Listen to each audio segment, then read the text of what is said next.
السلام عليكم ورحمة الله وبركاته. الحمد لله رب العالمين، وبه نستعين، والصلاة والسلام على أشرف الأنبياء والمرسلين وعلى آله وصحبه أجمعين، أما بعد.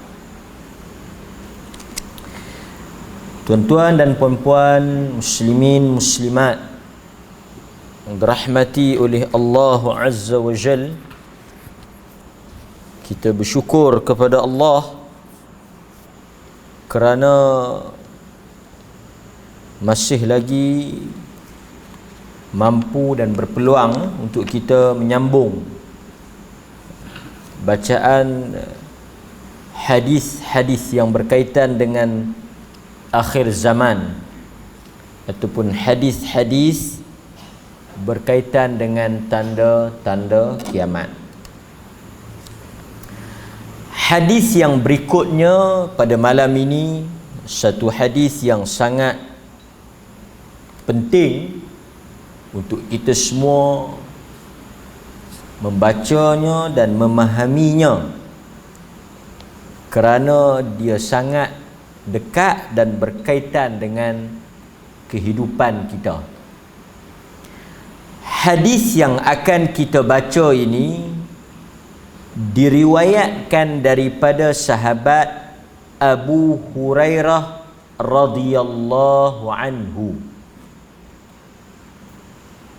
Hadis ini statusnya sahih, direkodkan di dalam Sahih Al-Bukhari dan juga Sahih Muslim. Jadi hadis yang kita akan baca ini riwayat Al-Bukhari dan Muslim di dalam kitab sahih mereka berdua.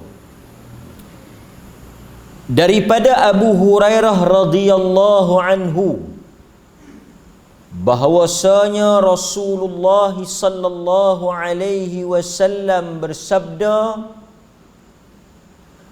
la taqumus sa'ah hatta yamurra ar-rajulu biqabri ar-rajuli fayaqul ya laytani makanahu, atau kama qala. Hadis Bukhari Muslim. Apa maksud hadis ni tuan-tuan? Seperti mana hadis-hadis sebelum ini yang kita dah baca dan kita dah lalu, nadanya ataupun perkataannya sama. La taqumus sa'ah, tidak akan terjadinya kiamat. Sebab itu hadis ini diletakkan di bawah bab hadis-hadis akhir zaman ataupun hadis-hadis fitnah, kerana dia termasuk di dalam bab tanda-tanda kiamat. Cuma kita tahu tanda-tanda kiamat itu dibahagikan dua.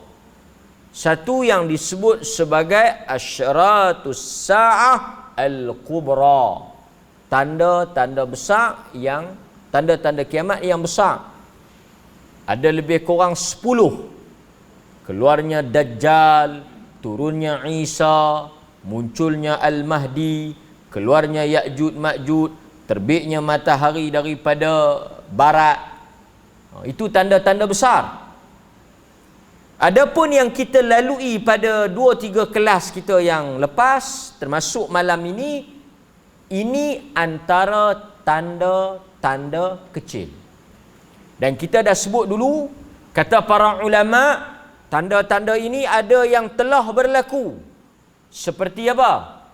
Dilantiknya Nabi atau diutusnya Nabi sebagai Rasul, itu juga sebahagian daripada tanda kiamat. Nabi kata, bu'ithtu ana was-sa'ah kahatain.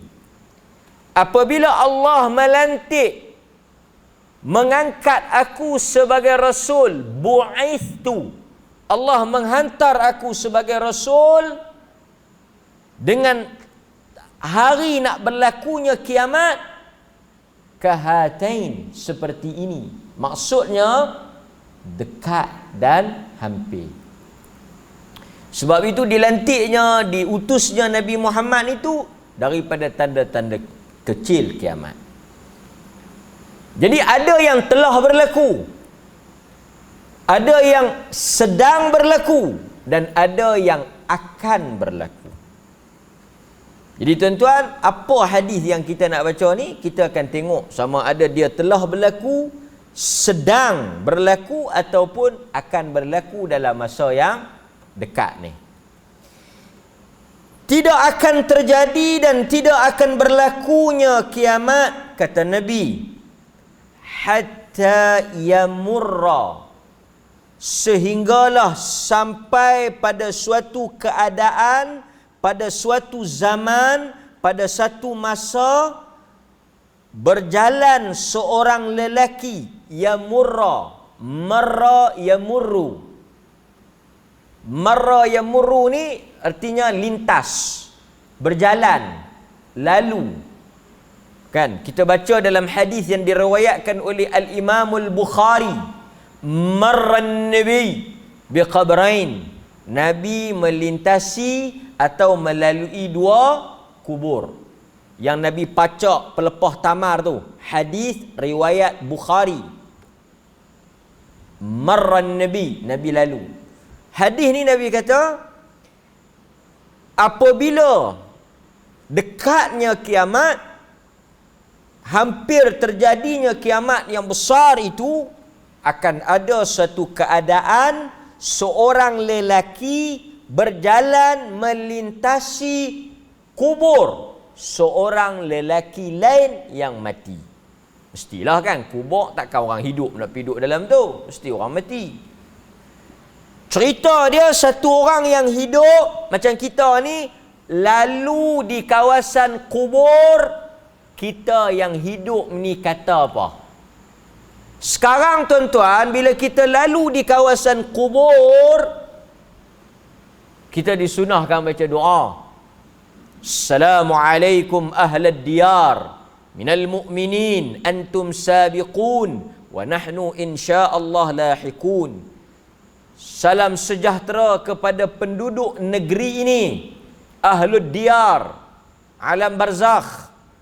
Antum sabiqun, kamu telah mendahului kami, meninggal dalam keadaan beriman, mati sebagai orang Islam. Wa nahnu insyaallah, dan kami yang hidup ni, kata Nabi, dengan izin Allah, lahikun, akan menyusul kemudian. Tuan-tuan, bila kita lalu di kawasan kubur, di samping kita doa pada orang yang mati, kita kesian pada mereka, tapi kita rasa syukurlah pasal kita masih lagi ada masa, masih lagi diberikan kehidupan. Maksudnya hari ni kita pergi tengok orang mati, ziarah kawan kita yang mati, mengunjung, kita doakan dia. Dalam masa yang sama, kita doakan dia itu, di dalam hati kita, nun jauh di dalam lubuk hati sanubari kita, kita bersyukur kerana masih diberikan nyawa. Cuma kita tak katalah, alhamdulillah mati dah hang, aku dak lagi. Kita tak terbit kata macam tu. Hakikatnya kita bersyukur. Kita dengar orang mati, kita dengar orang meninggal dunia, kita turut berduka cita. Dalam masa yang sama, kita bersyukur kerana masih diberikan ruang dan peluang. Tapi kata Nabi sallallahu alaihi wasallam, pada detik dan ketika ini, orang yang hidup itu berkata, orang yang lalu tu, yang hidup tu, dia cakap apa? Dia kata apa? Ya laitani makanahu, alangkah eloknya, alangkah baiknya alangkah beruntungnya sekiranya akulah yang berada di dalam kubur itu, adapun dia mengambil tempat aku. Maksudnya di dalam hadis ini Nabi sallallahu alaihi wasallam telah memberikan suatu gambaran yang sangat menggerunkan, yang sangat mendebarkan, yang sangat menakutkan. Apa dia? Orang yang hidup berharap mati. Orang yang hidup lebih nak untuk mati, nak mengambil tempat orang mati berbanding dengan dia yang tengah hidup ini. Tuan-tuan boleh bayang atau tidak? Boleh imagine atau tidak? Orang yang hidup sudah tak mau hidup, kecewa dengan hidup, tak sanggup nak hidup, lebih baik mati daripada hidup. Adakah perkara itu telah berlaku? Nak hidup kan nak mati? Sekali balik sembang. Kita macam mana abang? Kita ni nak doa mati kan nak doa hidup? Kita baru nak baru nak ni apa semua hang duk kira nak mati apa? Kan? Manusia telah kecewa. Manusia telah berputus asa. Manusia dah tak boleh menanggung. Apa dia yang berlaku ni? Sehingga dia kata, ya laitani, lebih baik aku yang mati. Dia nak dia duduk di tempat tu. Tapi saya rasa setakat lah ni bila kita lalu, memang kita takut lah kan. Dan kita pun tak harap lah kita nak duduk di situ. Tapi itu keadaan dia. Tuan-tuan, kenapa para ulama bincang, syarah, ulas, kenapa permintaan ini berlaku? Apakah sebab yang mendorong, yang menjadi punca sehingga manusia minta untuk mati? Kenapa? Soalannya telah dijawab di dalam riwayat-riwayat yang lain. Agak-agak tuan-tuan, saya ingat kita pernah lalu hadis-hadis seperti ini. Kenapa manusia dah kecewa, dah berputus asa? Sekarang pun kita tengok banyak yang bukan setakat duk harap nak mati, terjun bagi mati pun banyak lah. Peras, dah tak ada jalan keluar, kelam, gelap masa depan, tak tahu macam mana nak selesai, tak tahu macam mana nak teruskan hidup ni. Duk tengok kuih kelam, kuih gelap, sehingga akhirnya mereka mengambil tindakan bunuh diri. Nabi kata akhir zaman orang tengok orang mati, dia harap dia yang mati. Tetapi kita saksikan sekarang ni tuan-tuan, betapa dahsyatnya tekanan hidup sehingga orang bunuh diri. Sekali kita tengok. Kata para ulama, permintaan ataupun tekanan yang menjadi punca kepada manusia itu sudah tidak nak untuk hidup adalah kerana tekanan dan dugaan kehidupan dunia. Dia tak berkait dengan, maksudnya dia minta mati tu bukan kerana dia nak selamatkan akidah, bukan kerana dia nak selamatkan agama dia, tapi dia minta mati tu sebab dia dah tak tahan, dia dah tak boleh tunggu dah, dia tak boleh nak hidup dah.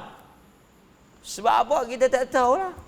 Mungkin putus cinta, kalah pilihan raya, tak boleh jadi Perdana Menteri ke, apa ke, mana kita nak tahu. Duk kena bohong banyak kali ke, macam-macam. Berkenan kat kawan tu pergi menikah dengan orang lain ke, perah menonggeng ke, mana kita tahu. Dalam hidup ni macam-macam. Kan?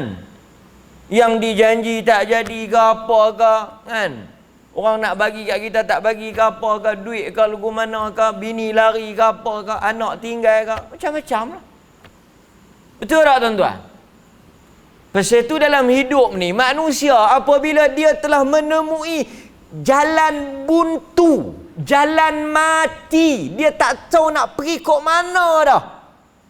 Tuan-tuan, kalau kita jumpa jalan mati, jalan buntu kepada kehidupan ini, jawapannya hanyalah apa? Dah jumpa jalan mati. Jalan tu pun dah tunjuk dah ke mana hang patut pergi. Nama pun jalan mati. Mati ya. Duk tunggu apa lagi, duk cangok apa lagi, pergi mati.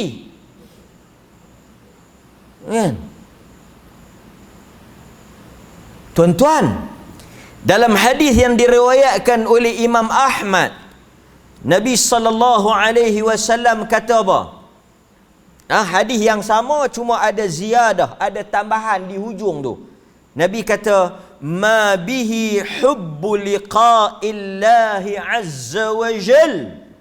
Sesungguhnya permintaan dia, yang dia nak mati tu, yang dia nak masuk dalam kubur tu, yang dia tak mau hidup dah tu, bukan kerana agama, bukan kerana nak jaga agama, dak. Ma bihi hubbul liqa'illah, bukan kerana dia nak jumpa Allah, dak. Tetapi kerana tekanan hidup, kerana kesempitan hidup, kerana dugaan hidup yang berhubung dengan dunia, bukan akhirat. So sebab itu tuan-tuan, kita tengok apa yang Nabi sebut ini sudah mula menunjukkan tanda akan berlaku. Di sesetengah tempat, apatah lagi yang berhubung dengan orang bukan Islam, lagi banyak yang kita dengar mati kerana tekanan dunia. Antaranya yang banyak bunuh diri ni sebab apa? Kenapa dia bunuh diri? Dia nak jaga iman, dia nak jaga akidah, dia nak jaga dia punya tauhid. Jarang kita dengar. Banyaknya kerana urusan dunia, hutang, dadah, kan? Hilang pekerjaan, perceraian. Orang buat disebabkan desakan hidup. Maka itu apa yang disebut oleh Nabi sallallahu alaihi wasallam. Dalam riwayat Muslim ada tambahan yang disebut apa? Walaysa bihid din illa al-bala. Nabi kata, wallazi nafsi biyadihi la tadhhabu ad-dunya hatta yamurra ar-rajulu ala qabrihi fayatamarraghu alayh. Nabi kata, sesungguhnya demi Allah, tidak akan musnah, tidak akan hancurnya dunia ini. Maksudnya tak akan kiamat lah. Sehinggalah satu orang laki-laki melintasi kubur. Fayatamarraghu alaih. Dia bergoleng-goleng. Ni lagi zakan. Dia bergoleng-goleng. Meratap. Duduk di tepi kubur tu, meratap, berguling-guling kan? Kenapa? Dia kata apa? Dia kata, ya laitani kuntu makan sahibil qabr. Alangkah eloknya kalau akulah yang berada di tempat sahib pemilik kubur ini. Menangis, meratap, bersungguh-sungguh nak mati. Kerana apa? Walaisa bihiddin, bukan kerana agama, bukan kerana nak memelihara agama, nak menjaga akidah, tetapi illal bala, tetapi kerana tidak sanggup lagi untuk menanggung ujian, bala dan cubaan hidup. Maksudnya berkaitan dengan dunia. Jadi tuan-tuan hadirin mukminin,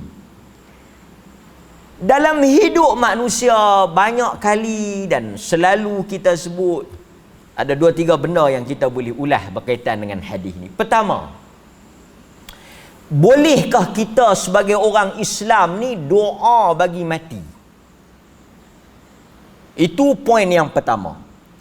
Apabila kita baca hadis ni, hadis di mana akan ada manusia yang lalu dan melintasi kawasan kubur, dia minta dia nak berada di tempat pemilik kubur. Ini bermaksud dia nak mati. Maksudnya dia nak mati, dia mengharapkan kematian, walhal dia sedang hidup. Alangkah baiknya kalau aku yang mati. Alangkah baiknya kalau aku yang dimandikan, aku yang dikafankan, aku yang dikebumikan. Bukannya dia, tapi aku. Maksudnya dia nak mati ya. Bolehkah kita berdoa untuk mati? Bolehkah kita mengharap untuk mati? Saya kena cakap juga benda ni tuan-tuan, bagi terang, bagi jelas ni. Pasal dalam keadaan semakin sempit, semakin sesak, semakin menekan, semakin mencabar ni, kita bimbang tuan-tuan. Tuan-tuan kita tak bimbang lah. Sebab tuan-tuan ada agama, tuan-tuan ada hidayah, tuan-tuan berada di atas taufik, tuan-tuan ada iman. Kita tak bimbang insya-Allah. Tetapi kita risau. Kita baru tengok di Iraq, seorang wanita campak 2 orang anak yang kita tak boleh bayang. Naluri kasih sayang seorang ibu manusia yang nama mak, macam mana dia sanggup, macam mana akal dia, kewarasan dia sanggup campak hidup-hidup anak dia tanpa ada perasaan. Bila orang siasat, daripada laporan yang kita dengar, katanya tekanan akibat daripada masalah rumah tangga. Geram ke laki, tengok muka anak, nampak muka laki. Bahaya tuan-tuan, bahaya. Macam tu kita dalam hidup ni, kita dengar di mana-mana tempat kan, yang sembelih anak, bergaduh kan. Mai satu perasaan ni. Boleh tak kita minta mati ni? Oleh kerana kita dah tak tahan dah. Duk nampak macam semakin teruk lah kan. Baik kita mati ya. Banyak kita dengar. Umpamanya di India lagi banyak. Di tempat kita saya tak ingat lah, tapi di India banyak. Minum racun beramai-ramai. Bunuh diri beramai-ramai. Bunuh dengan anak-anak sekali. Sekali kalau dia mati, dia fikir pula anak dia nak jadi macam mana. Lah dah tak tahu nak buat apa, tak tahu nak hidup macam mana, tak tahu apa nak jadi ke depan. Beli racun sebotol, tuang seorang segelas, langgah, mati semua, senang. Tutup cerita. Bolehkah orang Islam pergi sampai ke tahap itu? Tuan-tuan jangan main. Sebab itu antara benda besar dalam hidup yang Allah kurnia kepada kita, yang kadang-kadang kita tak rasa benda itu nikmat, benda itu besar, benda itu sangat berharga. Ketenangan dan kebahagiaan jiwa. Kedamaian hati, tenang. Benda tu bukan satu benda yang kita boleh beli. Bukan boleh beli. Pasal itu kita tengok ramai orang-orang popular, artis-artis yang glamour, bercerai rumah tangga dia walaupun duit banyak. Tak dapat bahagia, tak ada bahagia. Kalau nak diukur dari sudut kekayaan, kaya. Nak diukur cantik, dua-dua cantik. Cantik-cantik, kaya-kaya, glamour, popular, semua serba mak neka duk ada. Bercerai juga. Yang huduh menikah bawah pokok apa, menikah tak ada kenduri apa semua ni, lekat elok, bahagia. Tengok ke muka kita pun tak teringin.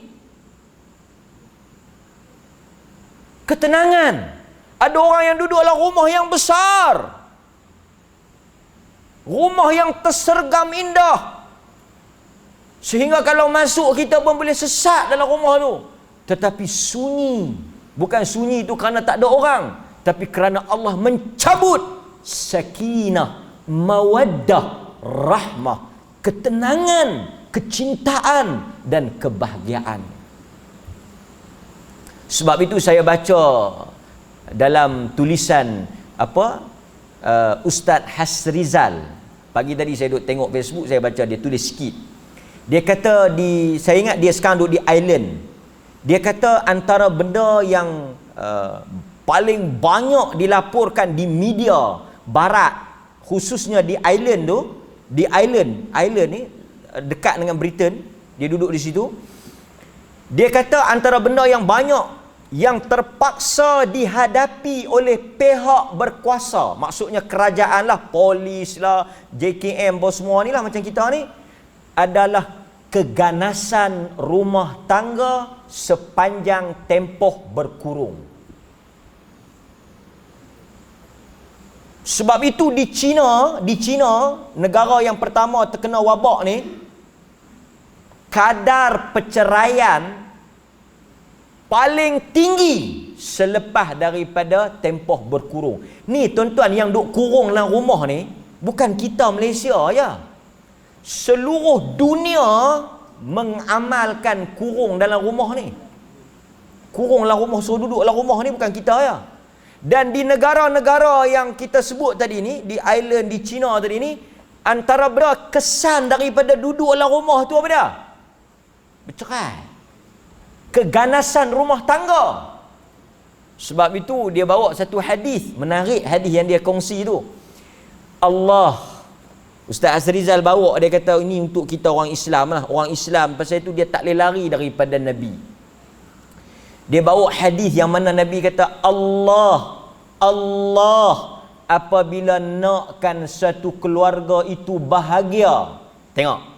Nabi kata bila Allah yang nakkan keluarga itu bahagia, rumah tangga itu tenang, suami isteri itu baik, Allah akan campak ke dalam rumah tangga itu, ke dalam hati suami isteri itu. Apa dia? Ar-rifqa. Apa dia ar-rifq? Ar-rifq apa dia? Kita ada orang nama Rafiq. Apa makna Rafiq? Rifq iaitu perasaan lemah lembut. Lemah lembut. Lemah lembut ni artinya apa? Perasaan tenang, perasaan tak mudah marah, perasaan waras, berfikir panjang, bersikap rasional, semua itu terkandung dalam perkataan lemah lembut. Sebab itu rumah tangga tak kiralah hebat bagaimanapun perkahwinan dia, menelan kos jutaan ringgit masa dia kahwin dulu, buat dengan penuh kemegahan, tapi kalau Allah tak tahu, tak campak ar-rifq, tak akan ada ketenangan. Paling lama lepas pergi honeymoon, tak dan balik mai honeymoon, pi berdua, balik sorang-sorang. Pak tanya, mana lelaki hang? Tak tahu. Baru balik honeymoon. Honeymoon ni makna bulan madu. Baru balik honeymoon. Belum lagi monthly moon. Bulan-bulan tu. Nampak tak tuan-tuan? So macam mana kita nak hadapi keadaan ini? Dalam Islam, Nabi ajak banyak benda soal ketenangan. Tenang. Pasal itu dalam Islam, dia ada salat, zikir, tahajud, qiyamul lail, Quran, sedekah. Semua itu Allah janji ketenangan. Pasal itu orang bila dia mari duduk masjid, dia salat, dia rasa tenang. Lepas tu dia boleh doa pula. Dia mai awal, dia semayang, dia duduk seorang-seorang. Kadang-kadang orang kita ni dia tak rasa tenang duduk di masjid. Dia boleh mai awal, dia duduk seorang-seorang, dia zikir astagfirullah, dia niat i'tikaf, dia buka Quran, dia belik, dia semayang sunat. Kadang-kadang duduk saja, dia renung, dia dapat tenang. Yang mana benda itu tak ada nilai juta dia boleh beli. Kalau sejuta nak beli pun tak ada. Pasal itu kita tengok orang-orang yang hebat, Maradona, tuan-tuan kenal tak? Maradona, saya pun tak tahu yang mana seorang. Mati makan dadah. Dan banyak artis-artis. Dulu dia bercerita siapa tak tuan-tuan kenal kot. Tapi terkenal-terkenal lah semua. Terlebih makan dadah. Terlebih minum arak. Bukan lapak. Orang makan dadah ni bukan lapak. Pasal apa yang makan sangat? Lapak kot 3-4 hari tak makan. Tak ada orang lapak makan dadah. Orang lapak makan nasi kandang. Pasal apa dia makan dadah? Bukan kerana lapar, bukan kerana sedap. Orang makan dadah ni kerana nak ketenangan. Apabila dia makan dadah, dia khayal. Bila dia khayal, dia lupa masalah. Itu saja. Macam tu minum arak. Bila mabuk dia lupa masalah. Semua itu dibuat untuk mengangkat masalah. Islam, dia ada lebih cara. Tapi kita minum arak, lepas kita sedap, habis mabuk lena, mabuk mangkit, fikir balik. Serabut langgah lagi. Arak macam tu juga, lalah kali mati. Tapi Islam,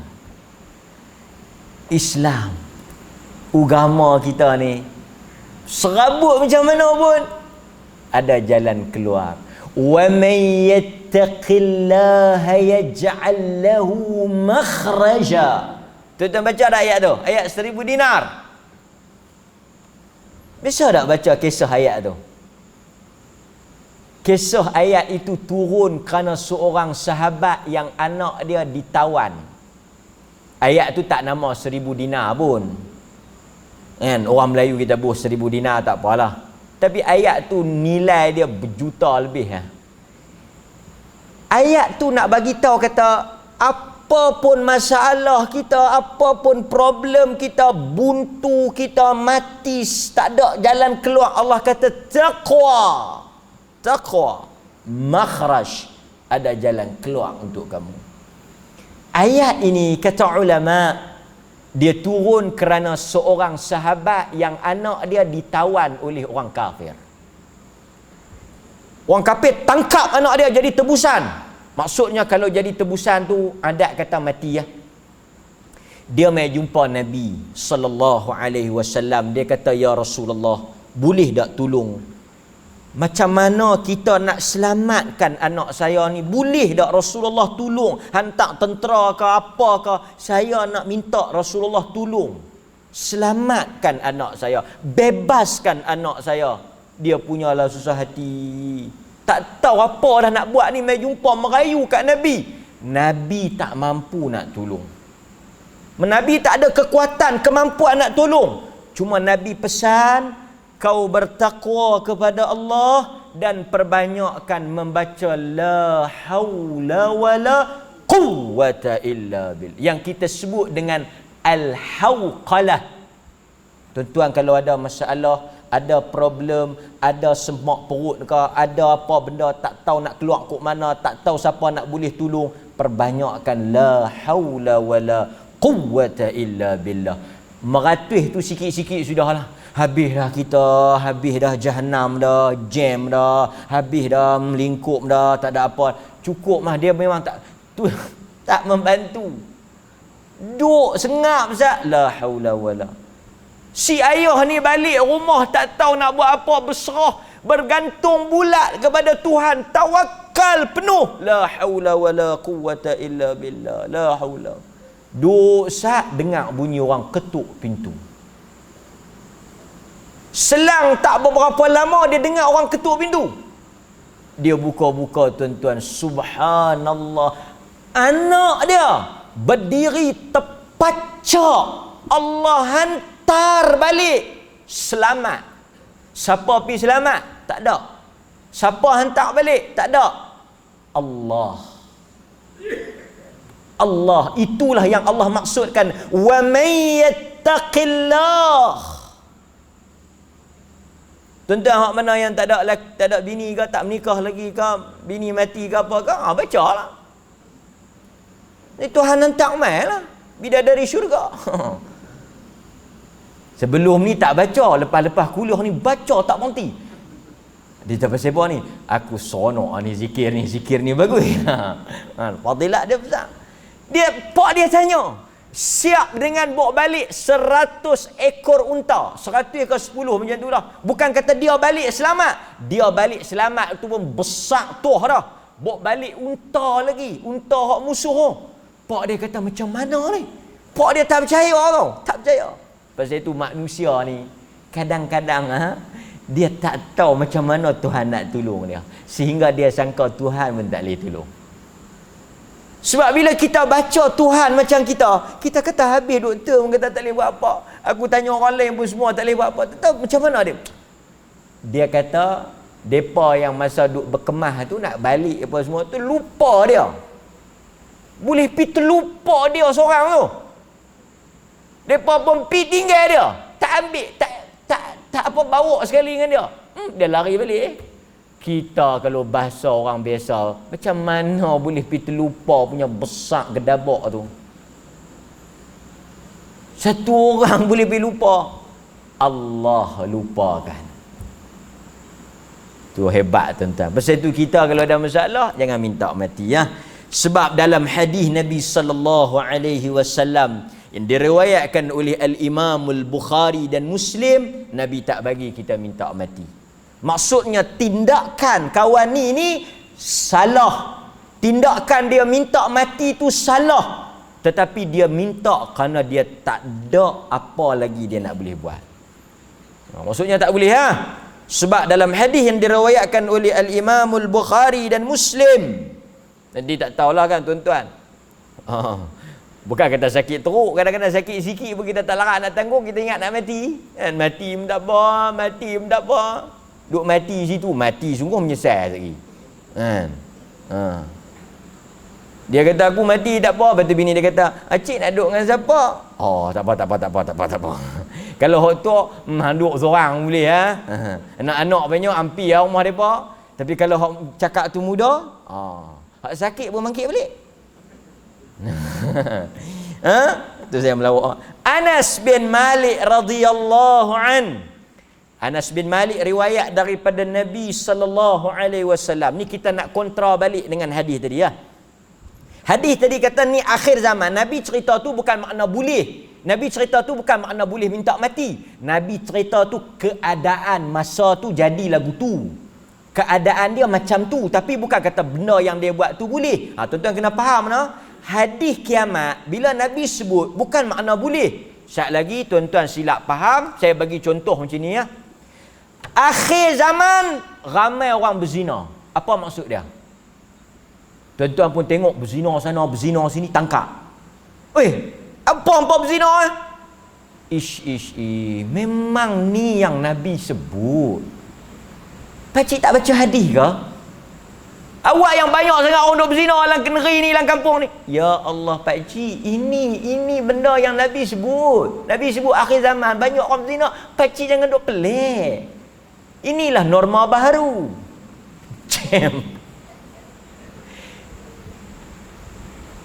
Kalau kami tak berzina, tak jadi kiamat nanti. Pasal zina kan? Betul kan tuan-tuan? Nabi nak cerita benda tu haram, benda tu salah, benda tu tetap berdosa. Cuma akhir zaman manusia dah dicabut iman, dah dicabut takwa, sampai tak kira halal haram. Itu yang Nabi nak cerita keadaan tu. Bukan Nabi nak kata boleh. Sagi duk pergi faham sembang di kedai kopi, hang sabar lo tak boleh berzina. Dekat akhir zaman Nabi kata boleh. Awak pasal masa tu banyak tu makna boleh buat lah. Dia pergi syarah pandai ke diri ni payah awak tak berguru ni kan. Nampak? So Nabi nak bagi tahu keadaan macam tu, tapi tak boleh tak boleh. Kok lah tuan-tuan pergi jumpa, pergi melawat kawan-kawan lama kan, duk sakit teruk, duk lorak kan, dia kata aku ni ingat mati pun tak apa. Tuan-tuan, sebagai orang yang dah mengaji pun kena larang, kena tegur, kena perbetul. Nabi kata la yatamannayanna ahadun minkumul maut. Nabi kata ni, dia guna la yatamannayanna, jangan sesekali kamu bercita-cita, tamanni. Jangan sesekali kamu berharap, bercita-cita, minta al-maut, untuk mati. Nabi kata jangan siapa-siapa di kalangan kamu minta, berdoa, berharap, bercita-cita nak mati. Sebab apa? Lidurrin nazala bihi, kerana tak tahan lagi menanggung kesakitan dan ujian. Nabi tak bagi. Hadis Bukhari Muslim. Nabi kata jangan. Kadang-kadang kita sakit, kita tak tahan, macam hadis tadi dah, tak larat nak tanggung dah, kecewa kan. Apa? Mati senang. Kan? Nampak? Nabi kata fa in kana la budda.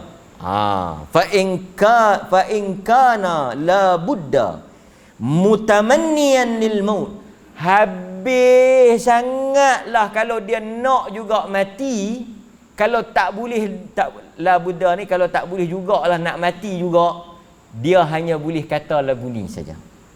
Ni ikut tuan-tuan lah, esok ni dah perah, dah tak mau hidup lah, tak tahu apa lah kan. Dah tak tahu nak pergi kok mana lah kan. Nak minta mati terus tak boleh. Ya Allah aku nak mati, ya Allah aku tak mau hidup, ambil nyawa aku ya Allah, cabut nyawa aku ya Allah, aku tak mau dah. Marah kat bini dia, pasal apa? Dia pesan suruh masak tu, pergi masak lain, dia nak mati. Yang bini pun geram kat lelaki, pesan suruh beli tu, pergi beli lain. Pesan ayam, pergi beli daging. Nak mati lah. Nak mati. Sikit-sikit nak mati. Laki dia tak apa, nak mati. Mati lah. Dia pergi cari orang lain masak daging. Kita ni orang Islam pasal tu tuan-tuan tengok. Negara orang Islam ni digambarkan teruk lah. Tuan-tuan pergi mana-mana tempat miskin, pelarian, perang pun orang Islam lah. Tapi jarang lah. Bukan tak ada, ada juga. Tapi tak banyak orang bunuh diri. Nampak? Ha? Orang Islam ni dia ada iman tu. Jarang lah kita dengar orang Islam gantung, terjun jambatan. Jarang lah. Tapi di negara-negara orang bukan Islam yang maju, canggih, yang kereta api laju tepat masa kan, Jepun. Dia ada satu, tuan-tuan, di Jepun dia kata ada satu hutan. Hutan tu memang masuk tak keluar. Bukan Baitul Ma'mur.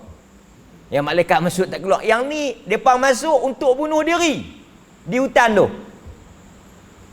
Dan memang orang bunuh diri di Jepun ni tinggi. Kita pun heran. Nak kata marah kereta api laju, kereta api lambat, kereta api laju. Nak marah kata tak maju, maju. Tamadun, bersih. Kok kotok, aku tak tahan lah duduk sini, kotok, bunuh diri. Bersih. Sampai kata ikan pun boleh hidup dalam sungai. Tu pun bunuh diri. Pasal apa? Tu dia tuan-tuan. No? Bersih, maju, moden, laju, canggih, hebat. Tapi dalam hati tak tenang. Pasal itu dunia itu di hati. Kaya itu, Nabi yang kata, kaya itu di hati. Tenang itu di hati. Cantik itu di hati, bukan di mata. Faham tak? Ha? Ha. Kalau satu orang dia rasa cukup, cukup. Kalau satu orang tak cukup, banyak mana pun ada, tak cukup. Pasal itu di hati. Pasal itu Nabi minta hati itu supaya apa? Kaya. Kaya hati sebelum kaya tangan. Pasal kalau tangan kaya, hati tak kaya, duk haloba situ. Tapi kalau hati tu cukup, tangan cukup, mulut cukup, kaki cukup. Itu Nabi SAW sebut. Okey tuan-tuan, tuan-tuan nak kata apa ni? Kalau nak mati juga, tak payah dah. Nasihat pun nasihat, ceramah pun ceramah, tegur pun tegur. Tak ada nak mati juga. Doa lah, doa ni. Pasal kita tak tahu. Kadang-kadang kita sangka mati tu baik untuk kita, tapi kita tak tahu. Ada orang tanya tuan-tuan, pasal apa orang jahat umur panjang, orang baik kadang-kadang umur pendek? Dia sebenarnya panjang pendek ni semua ada hikmah. Betul tak? Saya bagi contoh. Orang jahat kalau dia panjang, sekali kita akan tengok dalam nas, dalam dalil. Tapi secara mudahnya macam ni, tak payah duduk suhati lah. Kalau tuan-tuan baik umur pendek, pasal apa? Sebenarnya bagus.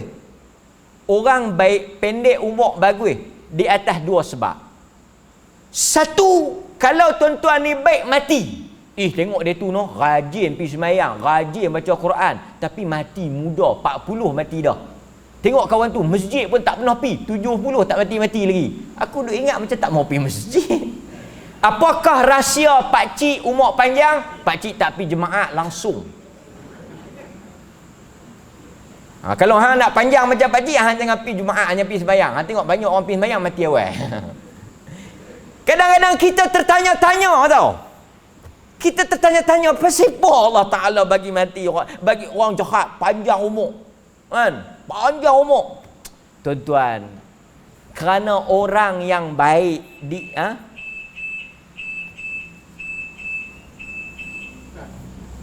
masuk lah?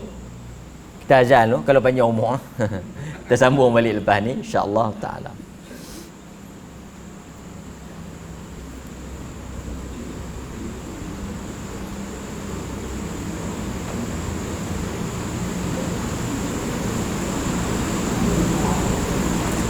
Allahu Akbar,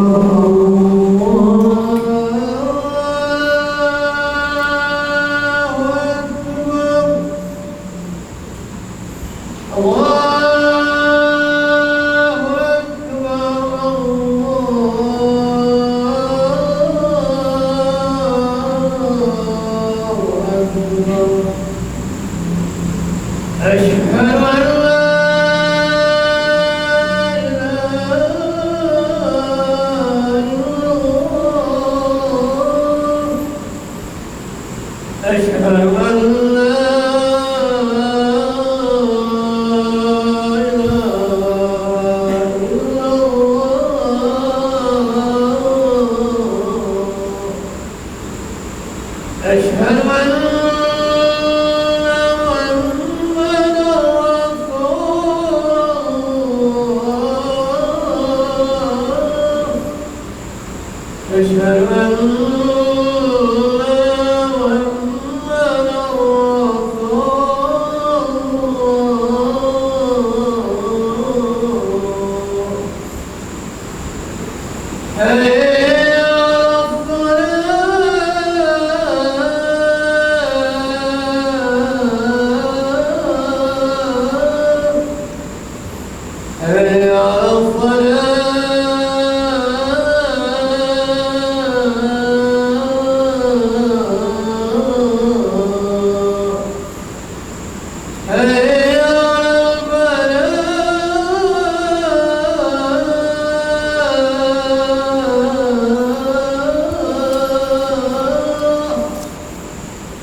Bismillah. Okey tuan-tuan, doa ini Nabi ajar kepada kita untuk baca. Sebab apa?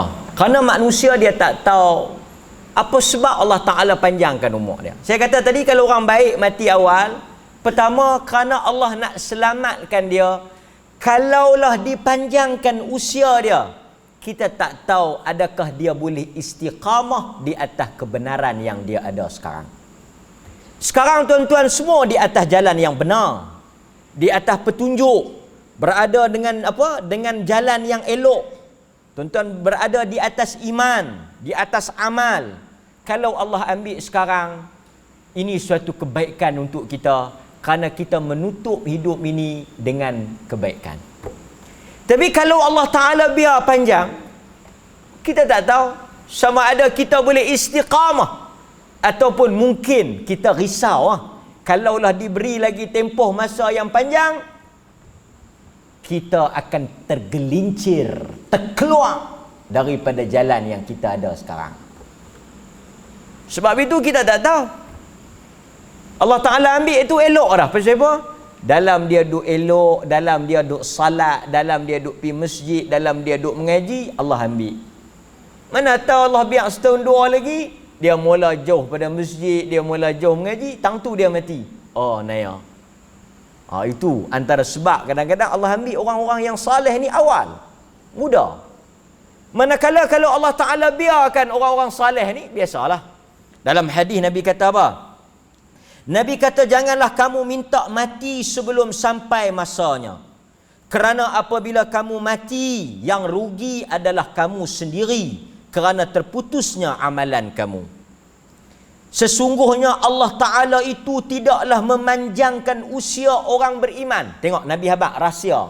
Kalau beriman, Allah panjang umur, ada rahsia dia. Apa dia? Melainkan illa khaira. Allah nak bagi masa yang panjang untuk dia menambah amal. Dia pikir tu pula. Saya ni ustaz bagus dah, baik dah. Alhamdulillah. Tapi tak mati-mati lagi. Macam mana? Tadi ustaz kata kena mati awal. Taklah mesti lagu tu. Kalau orang yang bagus macam tuan-tuan ni tak mati-mati juga. Apa dia? Allah nak bagi masa lagi untuk buat kebaikan. Dan orang beriman ni, kalau Allah Ta'ala tangguh umur dia, bagi masa lagi dekat dia, Allah nak bagi peluang untuk dia buat baik. Cuma dia kena berhati-hatilah. Sebab apa? Sebab nak istiqamah ni bukan senang. Yang tu yang kita risau tu kan. Okey. Kalau orang yang jahat, Allah Ta'ala matikan awal pun sebenarnya ada bagus juga. Orang jahat mati awal pun bagus, mati lewat pun bagus. Semua Allah buat ni bagus belaka. Pasal kalau dia mati awal, taklah banyak sangat. Kalau biar lagi, mungkin lagi jahanam. Betul tak? Tengok dalam 30 tahun punya sakan hero, mau kalau biar lagi lama aku tak tahu apa nak jadi ya. Kan? Maka Allah ambil. Bila Allah cabut, artinya berhentilah kejahatan dia. Bila berhenti kejahatan dia, tentu rahmat ya untuk dia. Pasal apa? Kalau bertambah lagi umur dia, bertambah lagi kejahatan dia, bertambah lagi dosa dia, bertambah lagi hukuman dia. Tapi kalau orang jahat Allah biar, bukan Allah setuju, bukan Allah sayang, tapi Allah nak bagi masa untuk dia bertaubat. Allah biar lagi. Hidup, buat lagi tak elok. Hidup lagi, buat lagi tak elok. Allah kata ambil lagi masa. Sebab itu Nabi kata doalah dengan doa ini yang mana kita serahkan ajal maut kita di tangan Tuhan. Allahumma ahyini ma kanatil hayah khairan li. Allah, doa dia mudah ya. Allahumma ahyini, ya Allah, kau bagilah, kau hidupkanlah aku, panjangkanlah usia aku. Allahumma ahyini, ya Allah, kau hidupkan aku, kau panjangkan usia aku. Jika apa? Ma kanatil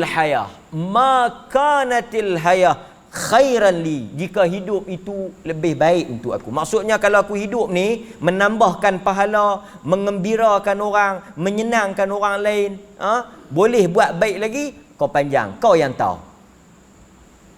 Tapi wa tawaffani, kau matikanlah aku, cabutlah nyawa aku. Sekiranya idza qanatil wafa, jika mati itu lebih baik, khairan li, jikalaulah kematian itu lebih baik, sesungguhnya engkau mengetahui, matilah aku. Sebab itu antara benda yang Nabi tak suka, hidup panjang tetapi menyusahkan orang. Doalah tuan-tuan mati dalam keadaan tuan-tuan tak sempat menyusahkan orang. Allahumma inni a'udzubika an uradda ila arzalil umur. Ya Allah, aku berlindung, supaya aku berlindung kepada engkau daripada aku dipanjangkan usia sehingga nyanyuk. Bila tuan-tuan nyanyuk memang bagus. Tuan-tuan minta doa bagi panjang umur, jangan duk panjang saja. Ya Allah, bagilah panjang. Ya Allah, bagilah umur aku panjang. Bagilah aku mati lambat. Minta panjang umur, mati lambat. Mati lambat sungguh, tapi duk ramah tai. Nyanyuk. Pasal itu kita tak mau panjang umur. Kita mau panjang umur dalam kebaikan, panjang umur dalam iman, panjang umur dalam takwa, panjang umur dalam menyenangkan orang, bukan menyusahkan orang.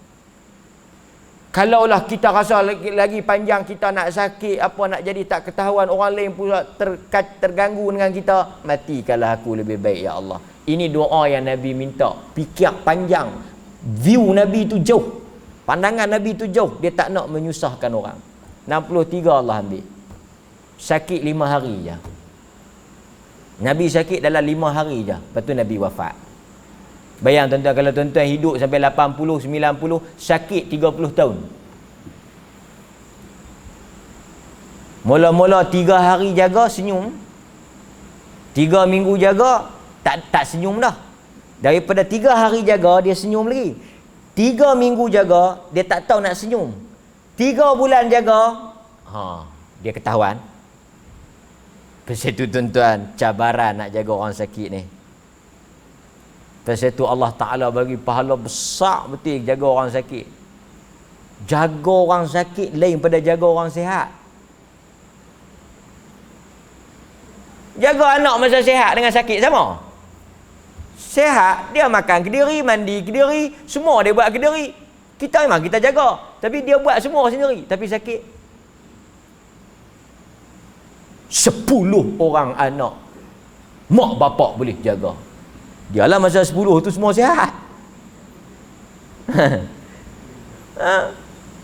Matang 10 anak tak boleh jaga, dua-dua tu sakit. Tapi kalau sihat, semua sihat. Kalau mak dia boleh jaga diri, tak ada masalah.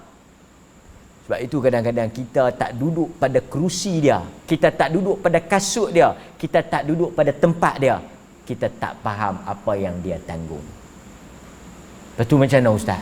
Kita bunuh dia, beracun bagi mati bang. Tak lah. Ustaz ni macam mana ni? Saya duk jaga mak saya sakit. Allah nak bagi hang pahala lah tu. Kita bila bagi mandi mak kita ke, bagi mandi orang sakit ke apa, kita faham ni pahala. Hak tu yang boleh pujuk. Ni tuan-tuan, tuan-tuan jangan duk kata, ni hang jaga mak aku bagi hang 3,000 sebulan. 3 juta pun aku tak mau. Tuan-tuan, dengan jaga orang sakit ni duit dah tak ada nilai tau. Pasal itu kadang-kadang orang yang jaga orang sakit ni lari malam. Tapi yang boleh duk bagi kita istiqamah duk jaga orang sakit ni pasal apa tau?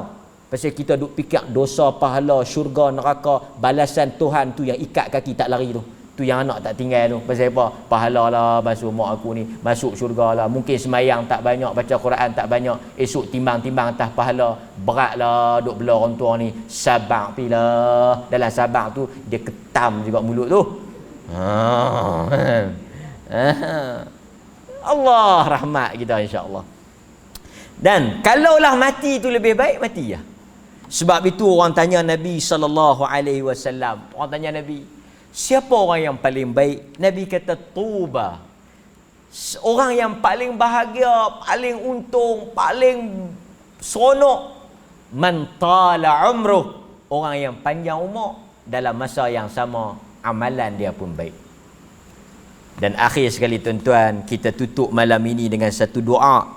Saya baca, tuan-tuan baca, kita amal, lepas salat kita baca, lepas baca tahiyat baca, dalam sujud baca, lepas semayang baca, Allahumma inni as'aluka fi'lal khairat. Ya Allah, Allahumma inni as'aluka fi'lal khairat. Pri ni, doa pri, tak payah banyak apa. Nak bagi pri, beramal ya. Allahumma inni as'aluka fi'lal khairat. Ya Allah, aku minta kepada engkau untuk izin, untuk bagi aku buat benda baik. Wa tarkal munkarat, dan untuk aku tinggal benda-benda yang jahat. Wa hubbal masakin, dan perasaan sayang pada orang miskin. Orang kaya tak payah minta kat Tuhan. Pasal apa? Pasal apa kita minta hubbal masakin? Allahumma inni as'aluka hubbal masakin. Aku minta rasa cinta pada orang miskin. Tapi orang kaya kita tak minta. Pasal orang kaya tak minta pun kita cinta. Tidak anda. Orang miskin ni kena Allah kurnia baru kita rasa orang ada duit kita sayang. Pasal itu Nabi kata hubbal masakin. Wa antaghfirli wa tarhamni, kau ampunlah dan kau rahmat aku. Wa idza aradta fitnatan fi qaumin fatawaffani ghaira maftun. Jika engkau nampak akan jadi tak elok di dalam negeri dan di dalam keadaan ini. Nah, ni kita minta kat Nabi ni.